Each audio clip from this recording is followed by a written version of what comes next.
This is the sequence naming and equation writing video.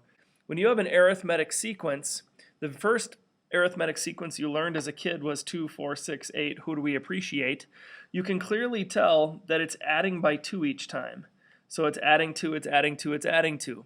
One thing you don't know about sequences, and this is your time to learn this right now, is that this is the first term of the sequence. It's the first number of the sequence. This is the second number. This is the third number of the sequence.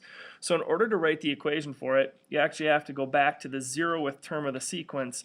What number would be sitting here across from 0 that you could use? We'll go back to, because if you're going forward plus 2, that would be 0. So this equation is a sequence, so we use T of n, which stands for term number and number, is equal to, this thing starts at 0 and we add 2 each time.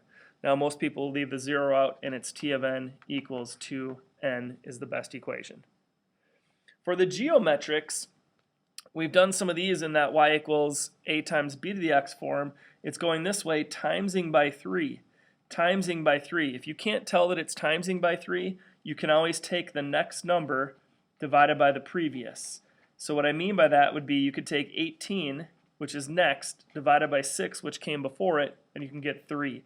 So I can see the pattern is 3. So if I divide by 3, because this is term 1, this is term 2, I need the 0 term of the sequence, because whatever's across from 0 is the initial value or what it starts at. I divide 2 by 3, that would be 2/3. So this equation would be T of n equals 2/3, because that's what it actually starts at. Then it multiplies by 3 every time, and it's exponential, so the n goes up top. So this would be our equation for that geometric sequence.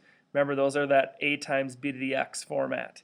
And this would be the equation of that arithmetic. So in going back and looking at these sequences, A, D, F, B, G, H, and J, you need to write the equations for them. So I've got them listed down here that these are the ones you need equations for.